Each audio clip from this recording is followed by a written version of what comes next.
UFMG Educativa.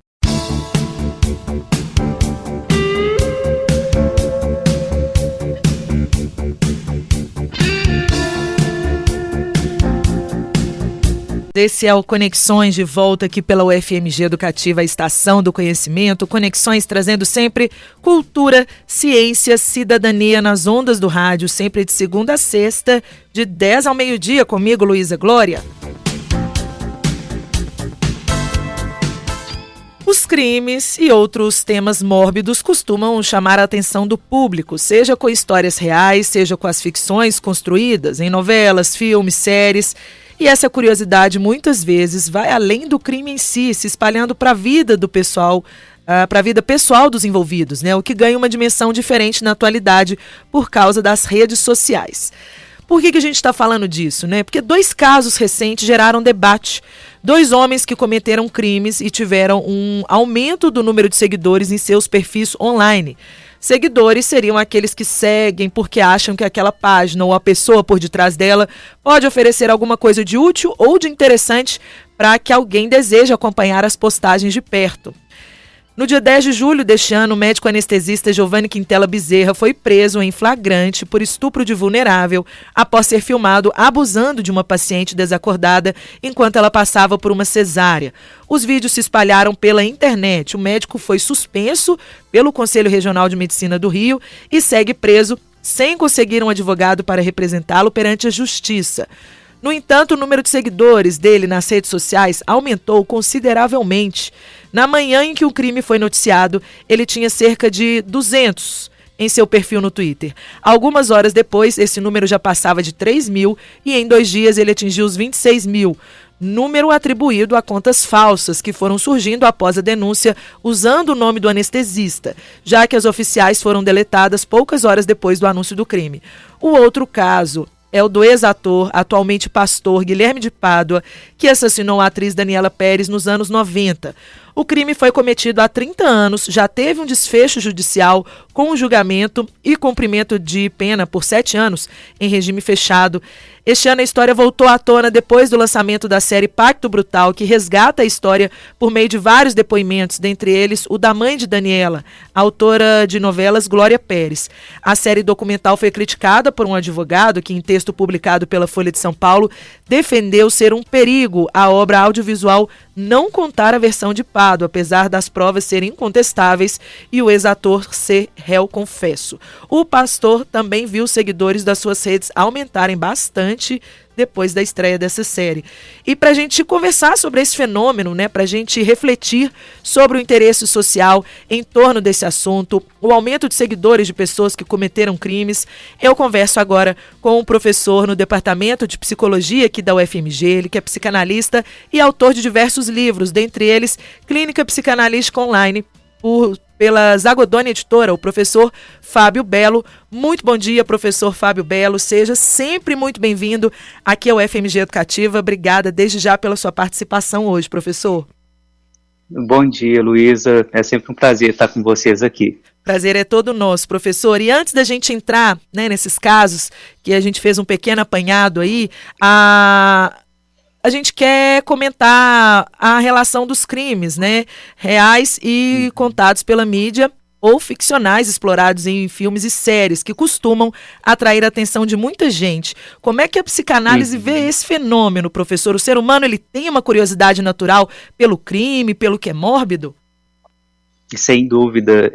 Vamos lembrar que o nosso pacto civilizatório repousa sobre a ideia de uma repressão com relação aos nossos impulsos e desejos ligados tanto à sexualidade quanto à agressividade e à violência. Esse pacto civilizatório é indispensável para que a gente constitua grupo, para que a gente constitua uma civilidade de permanência, de convivência entre nós. A ideia de repressão e recalcamento em Freud, ela não quer dizer de forma alguma um desaparecimento desses impulsos. Esses impulsos são apenas reprimidos. Na maioria absoluta das pessoas, essa repressão funciona, e ela funciona muito bem. A gente se sente culpado, a gente volta esses impulsos contra nós mesmos, inclusive, no masoquismo isso fica evidente. Mas, em uma minoria, e é sempre uma minoria, esses impulsos ainda continuam bem visíveis e muitas vezes vão fazer aquilo que a gente chama de passagem ao ato, de atuação, né? O assassinato, o espancamento, a violência. Num número também significativo, essa violência ela pode ser, por assim dizer, sublimada, ela pode ser utilizada com fins eróticos, né? E aí é uma violência que está dentro do pacto civilizatório também. Seja na luta, por exemplo, ou em algumas práticas sexuais, a gente encontra essa violência que é egocintônica e também articulada, né, bem-vinda ao pacto civilizatório. Mas o que interessa aqui para a nossa conversa é esse pequeno grupo, e é sempre um grupo pequeno, de sujeitos, né, que furam, por assim dizer, essa repressão com relação à violência. E aí atiça o nosso interesse. Porque todos nós que fazemos parte do pacto ainda temos sonhos, devaneios, fantasias com esses desejos que são nossos também. Então, quando a gente vê, né, os criminosos cometendo os crimes, seja na ficção, seja na realidade, a gente tem um interesse, porque esses desejos ainda são nossos, ainda permanecem no inconsciente. Então, a gente quer ver por que ele conseguiu, né? Qual que é o prazer que está ali. Então, na fantasia, a gente se identifica com o agressor, a gente se identifica com o agredido também, né? Essas identificações cruzadas, por assim dizer, na hora que a gente lê a cena, vê a cena do crime, essas identificações fazem com que a gente tenha renovado interesse pela cena do crime. Uhum.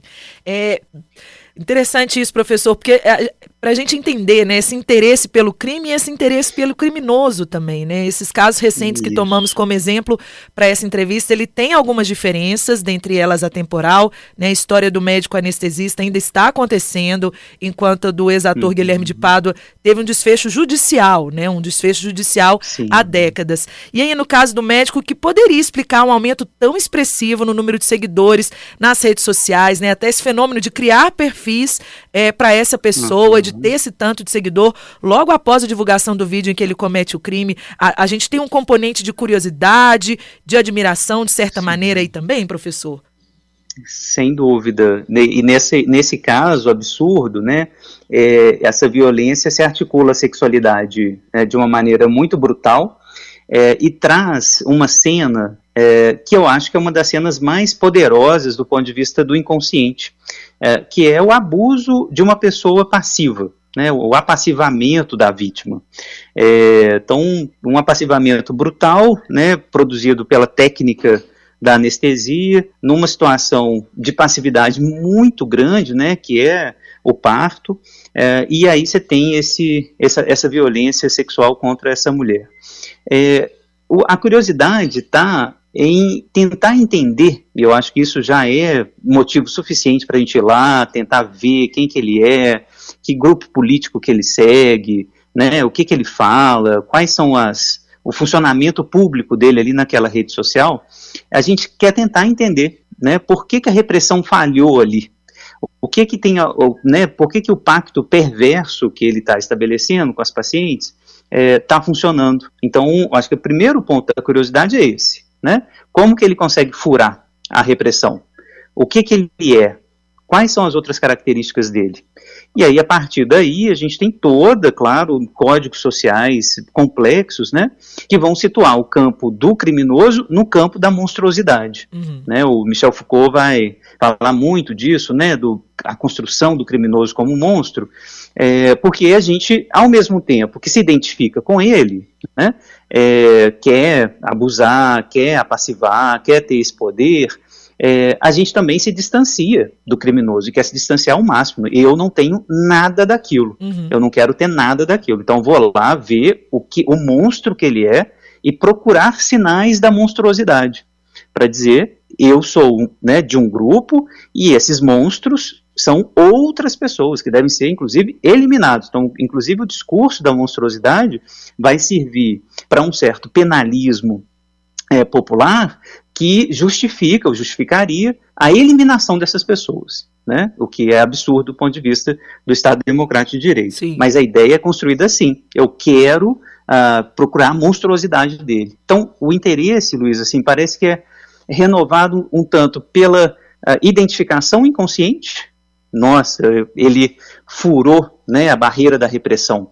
Né? Todos nós, sem exceção, e aí o Freud é bastante categórico nisso, todos nós temos desejo, e esses desejos não reconhecem pactos sociais do ponto de vista do inconsciente. A gente quer transar a hora que a gente quer matar a hora que a gente quer fazer tudo e ter tudo, e não conhece limite. A repressão, ela existe exatamente para fazer para barrar o desejo, mas não quer dizer que esses desejos desapareceram, eles estão lá no inconsciente. Então, quando a gente vê essa cena, a gente quer se identificar, a gente se identifica. Mas o movimento é duplo, como eu estou explicando. Tem uma identificação, mas as defesas também são queridas por nós. Elas são muito investidas. Então, essas defesas acabam produzindo e querendo produzir a imagem do criminoso como monstruoso. O Guilherme de Pado é um ótimo exemplo. Ele não adianta, até pela escolha política que ele fez recentemente, né, ele se dedica ao bolsonarismo, a um cristianismo fundamentalista, ou seja, parece que no fundo, né, ele ainda não se arrependeu, né, ele continua atrelado a esses valores de hiperviolência, né, que o cristianismo fundamentalista e o bolsonarismo representam hoje na política brasileira. Ou seja, ele ainda tem esses traços que a população pode identificar ali como os traços da monstruosidade, né? O fascismo cotidiano, do cristão fundamentalista, do bolsonarista, né? Então não adianta ele vir pedir perdão, né? Pedir desculpa. A gente está interessado em saber as nossas diferenças, né? Em produzir as nossas diferenças. Outro criminoso famoso, né, recente, é o goleiro Bruno. Sim. Né?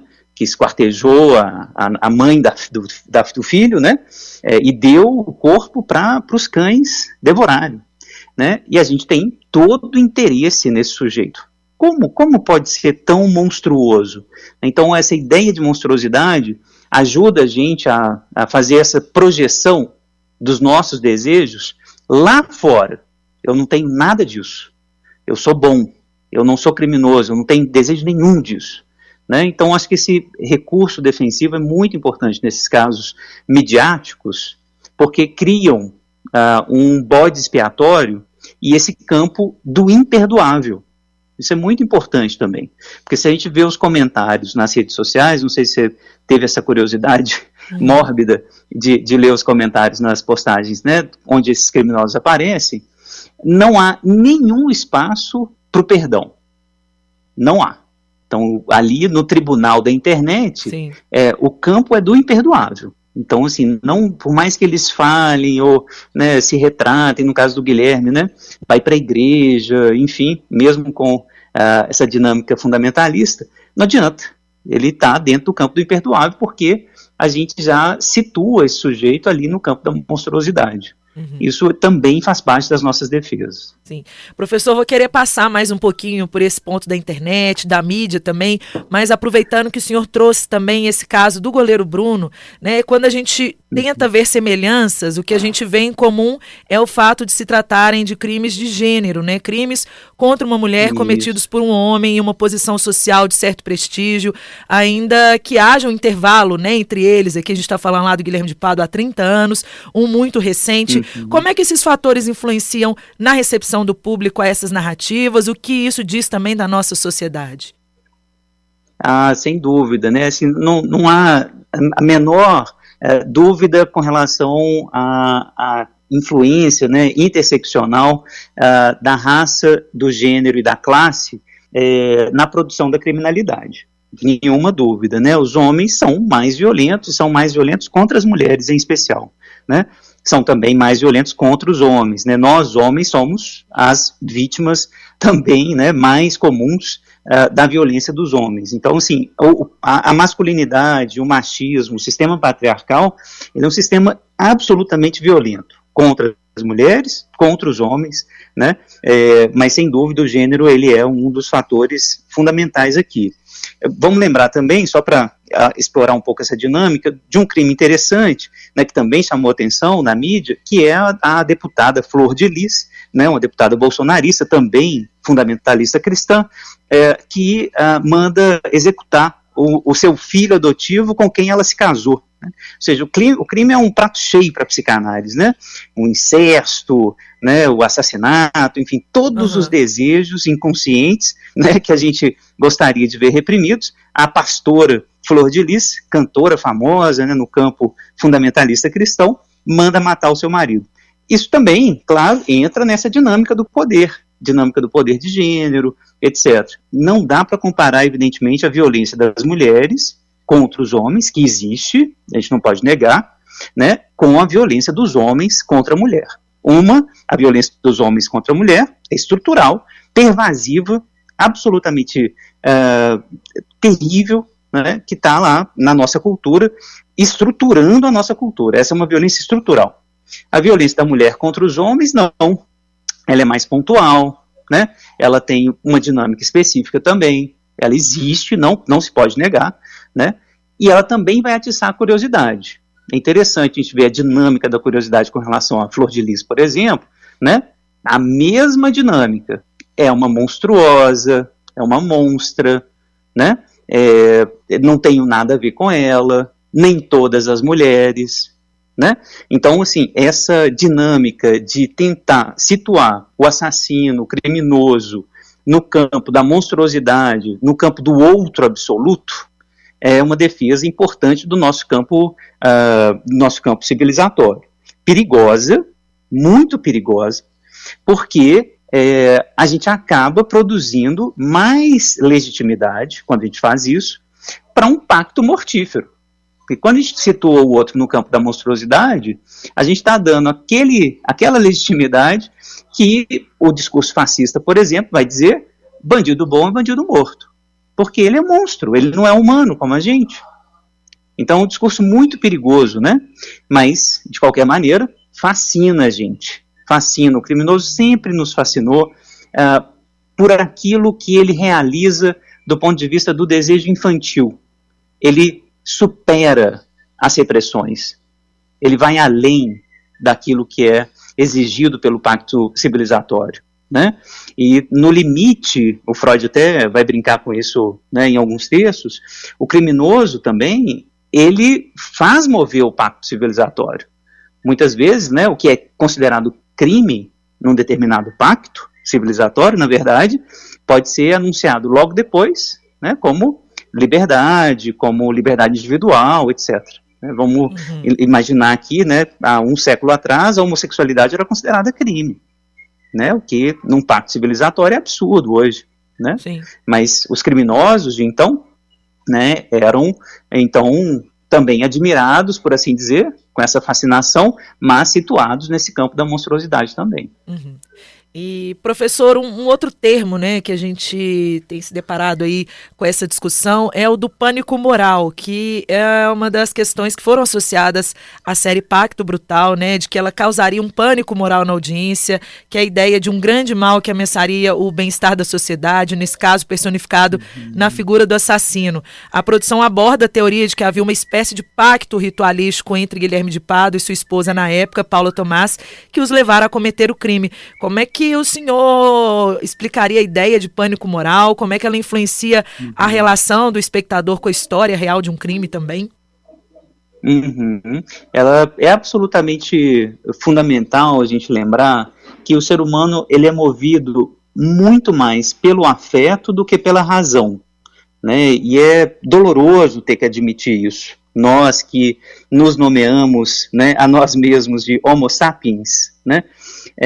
A gente tem essa dificuldade de perder a nossa mestria sobre nós mesmos, né? Mas o Freud vai insistir, nós não somos senhores na nossa própria casa, e não somos por uma razão: o afeto determina as nossas ações políticas, as nossas ações morais, as nossas ações cotidianas, é o afeto que determina. Dentre os afetos, o medo certamente representa um dos mais fundamentais determinantes comportamentais. E os pactos governamentais sabem disso, né?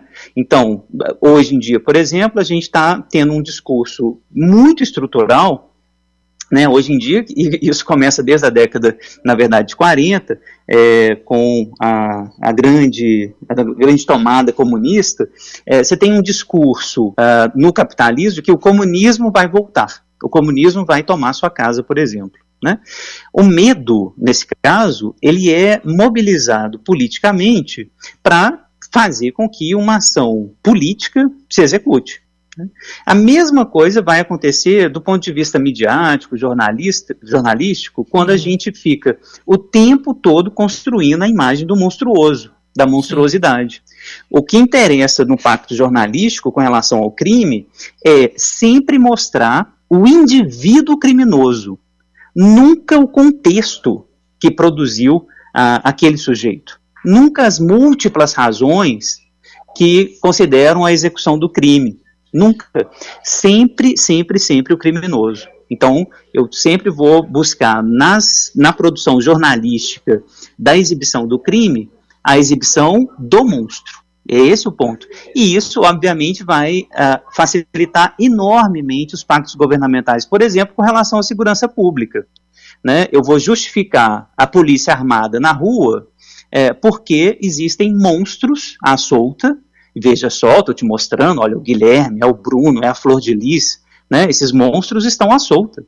Então, eu preciso do policial armado na rua. Eu preciso armar a população, inclusive. Então, esse discurso vai ser ótimo para justificar, né, esses pactos microfascistas, por assim dizer, que a gente faz contra essa suposta monstruosidade. Mas toda essa conversa não trouxe absolutamente nada sobre as condições de possibilidade da formação do crime, como, por exemplo, a desigualdade social, o racismo estrutural, o machismo estrutural, o feminicídio. Nada disso foi conversado. Nada. O que interessa é só a produção do monstro. A produção do monstro que vai legitimar mais ainda pactos de hiperviolência. Né? Então, eu quero matar, eu quero agora pena de morte. Né? Em breve, né?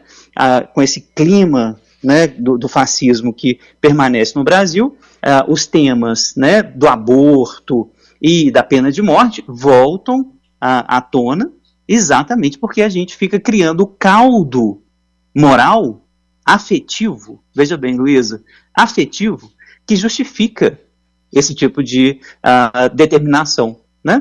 O aborto, a pena de morte. Então, eu fico falando 1 milhão de vezes. É monstro, é imperdoável. E, a partir daí, eu crio mobilização afetiva popular para que se aceite a pena de morte. Entende? Então, assim, essa é a lógica do discurso, né? Assim, o pânico moral, o pânico popular, ele é absolutamente indispensável, né, para políticas públicas de segurança, em especial essas políticas públicas ligadas às práticas fascistas antidemocráticas. Uhum. Então, a gente tem aí um fenômeno também de tentar se equiparar a justiça a uma vingança, professor. Sem dúvida. O campo da justiça fica cada vez mais distante, né?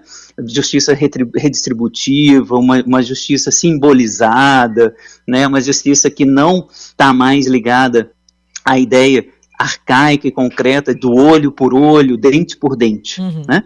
Essa ideia de que a justiça pode ser simbolizada, por exemplo, né, num apenamento de privação de liberdade, né? Então, assassinou, está errado, ninguém vai defender o assassinato. A gente está defendendo o nosso pacto civilizatório. Mas a gente tem que assassinar, então, o assassino? Uhum. A gente vai matar o assassino? A gente vai torturar o assassino? Não, porque a gente vai defender o pacto civilizatório. Né?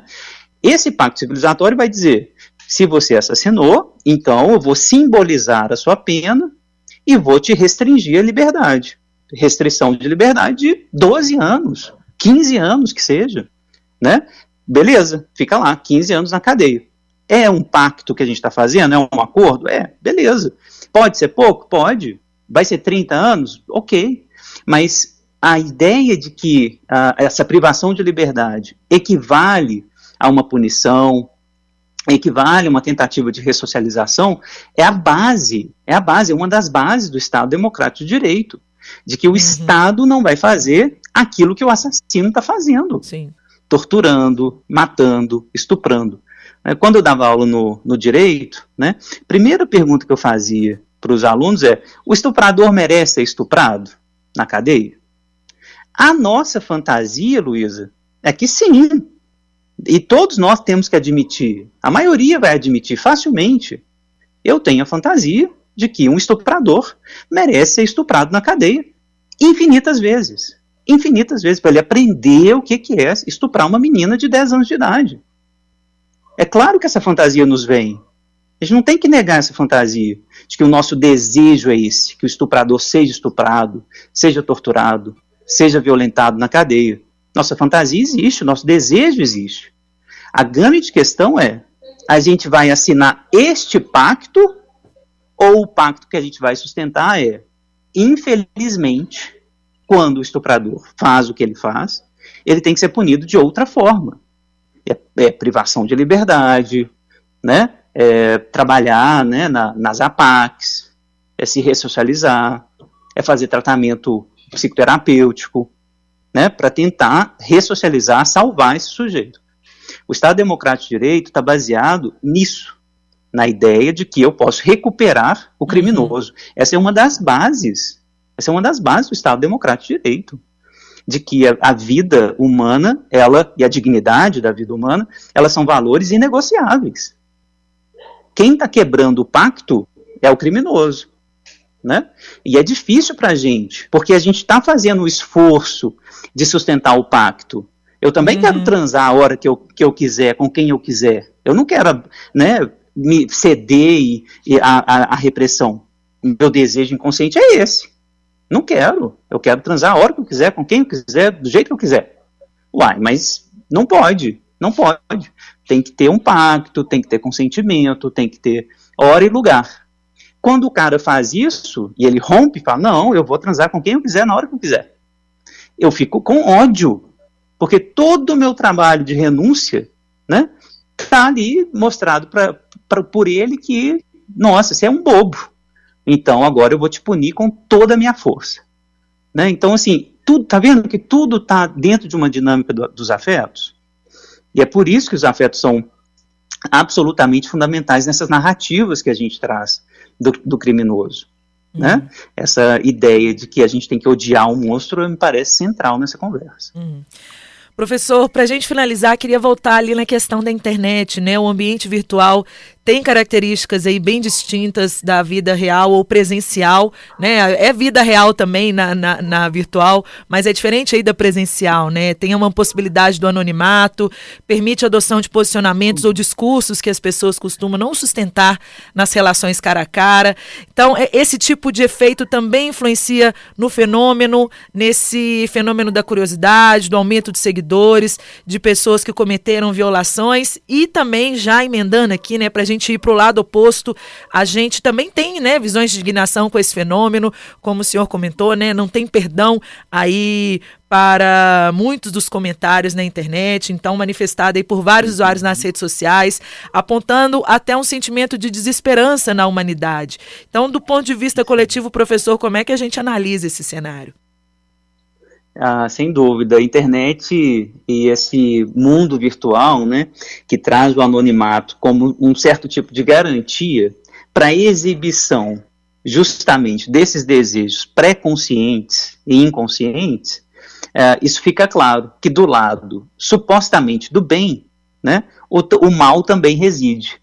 Né? Ali, em nome da moral, em nome da defesa social, né, o sujeito ele vai começar a agredir o outro, vai começar a agredir e violentar o sujeito, o outro, principalmente o criminoso, que deu ao sujeito de bem, né, ao sujeito de família, o direito legítimo, supostamente legítimo, de agredir o outro que está situado no campo da monstruosidade criminosa. Então, assim, na internet isso fica evidente, isso fica aberto, né? Se isso já aparece no dia a dia, né, com, né, as manifestações microfascistas, né, do criminoso bom e o criminoso morto, né, na internet, sob o manto do anonimato, né, isso é elevado à enésima potência, porque o que faz repressão é a vergonha, é a culpa, é o olhar do outro. Se eu consigo abrir mão disso, me furtar isso, é claro que eu vou agora exibir, né, toda a violência que o bem, em nome do bem, eu posso executar. Né? É essa a virada que o Freud localiza já em 1910, num texto dele sobre as práticas religiosas e os atos obsessivos. Eu faço toda uma repressão, para o pacto civilizatório funcionar, eu me articulo à religião, eu falo que eu acredito em Deus, e logo em seguida eu começo a matar em nome de Deus. Eu começo a violentar, a tomar o território do outro, a destruir o centro de umbanda do outro, em nome de Deus. Né? Então, esse pacto civilizatório em nome de Deus, que supostamente me seguraria nos meus desejos inconscientes mais violentos, mais agressivos, dá um passo e eu consigo fazer essa mesma violência que eu estava tentando reprimir, em nome desses valores familiares, cristãos, religiosos, morais, que supostamente deveriam segurar esses desejos ultraviolentos que todos nós temos. Então, é essa dinâmica que interessa para a psicanálise, né? De que não tem uma garantia que essa repressão vá funcionar. Isso, por um lado, só para chegar no ponto da sua questão, pode sim nos levar a um certo pessimismo, né, com relação à humanidade, mas eu insisto, aquilo que eu comecei, isso se diz a uma minoria, né, esse rompimento do pacto. A maioria das pessoas está seguindo o pacto de uma maneira muito generalizada, está amando uns aos outros, está cuidando dos seus filhos, está, né, enfim, preocupado com o outro de maneira geral. É a maioria. Mas o discurso midiático tem que produzir a sensação permanente na gente de que a gente está sempre em perigo, de que a qualquer momento o pacto civilizatório vai ruir. Isso não é verdade no dia a dia. A gente não percebe isso na maioria das pessoas. Tem uma minoria perversa. Mas a mídia, né, produz o tempo todo a sensação de que essa minoria perversa, ela, né, vai acabar com tudo, vai romper tudo, por isso a gente precisa se precaver cada vez mais. Né? E aí é onde o jogo político entra com força total. Uhum.